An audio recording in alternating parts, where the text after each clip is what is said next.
Get ready with me while I talk about something that affects us all, whether we're realizing it or not, which is race. More specifically, how race is created, maintained, and reinforced through systems of power.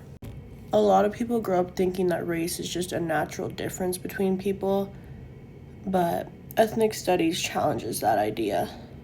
Ethnic studies wants us to dig a little deeper and question how racial categories are formed, who's benefiting from them, and why they continue to shape things in our society, such as housing, wealth, and even opportunities.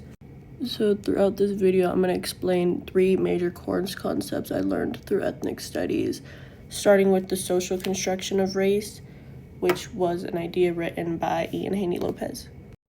When people say race is socially constructed, they're not saying it's not real, they're saying it's not biological or natural.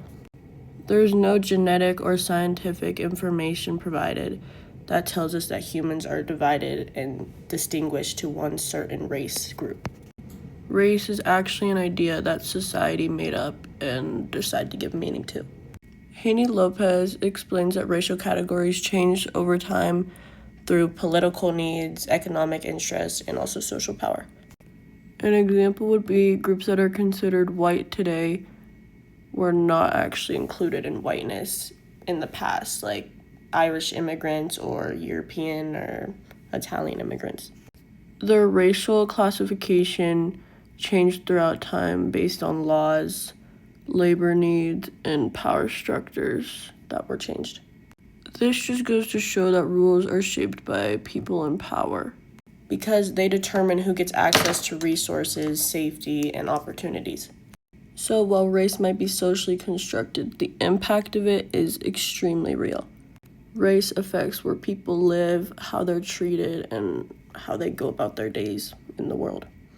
This connects directly with the second concept I will be talking about, which is racial formation, which was developed by Howard Winott and Michael Omi. Omi and Winott define racial formation as an ongoing process through which race is created, transformed, and giving meaning in society. A huge part of racial formation is racial projects. Racial projects are actions, policies, or ideas that explain racial differences and organize resources along racial lines. These projects can be obvious, like segregation laws, but they can also be subtle and low-key, like neutral laws that still have inequality in them. For example, a racial project might have racial inequality by blaming an individual rather than the systemic barriers that are set up. When people say things like, oh, anyone could succeed, they just need to work hard and stop being lazy, they're completely ignoring the fact that the history of race has changed the way people have access to education or even their housing and wealth. Some other examples might include campaigns for immigrants' rights, stop and frisk policies, or restrictive voting laws. Racial projects have 2 sides to them, one being ideological race, which is how we talk about it, and then systemic race, which is how the institution is actually set up. This is important because racism doesn't only exist in people, like individuals with their own attitude problems.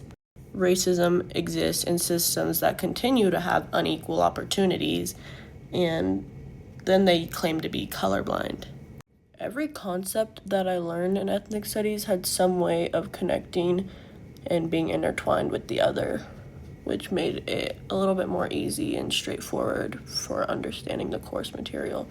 So on top of racial formation and the social construction of race, we then learned about systemic racism. So I will now be explaining that using the article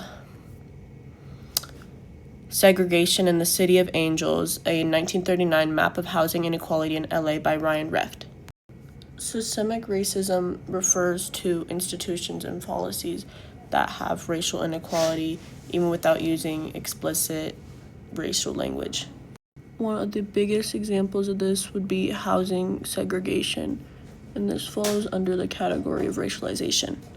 And by definition, racialization is the social process where a group of people is defined, categorized, and treated as a distinct race, often based on physical traits, ethnicity, or culture. In 1939, Los Angeles created a residential security map that labeled neighborhoods as their perceived risk. Any areas that had Black, Asian, Mexican, or immigrant residents were marked in red, meaning that they were not eligible to invest. This is also known as redlining, which had residents denied of loans, mortgages, and economic opportunities. On the other hand, white neighborhoods were labeled as stable and valuable, which allowed them to accumulate more wealth over generations. This wasn't about the individual's choices, it was literally just based on policies. What's important to note is that these maps didn't just reflect inequality, they were producing it. They shaped where people could live, the quality of school, access to jobs, and the opportunity to accumulate more wealth.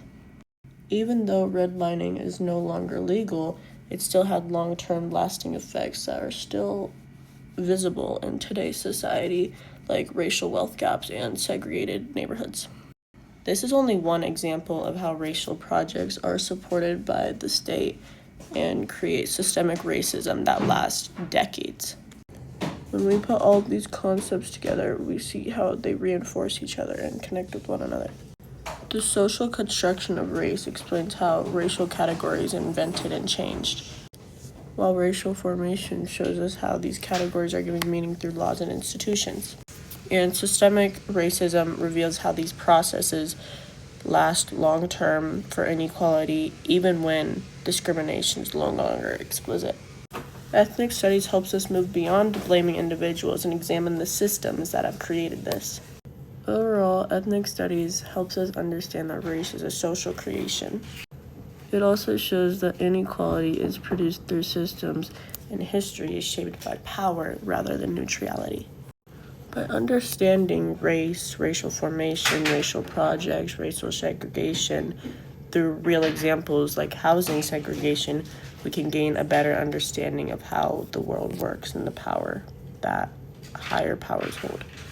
Through all of the course concepts I learned throughout the semester, I gained a better understanding of how these systems can be challenged. Ethnic studies doesn't just teach us history, it teaches us how to see the present with a better set of eyes. Thank you for watching.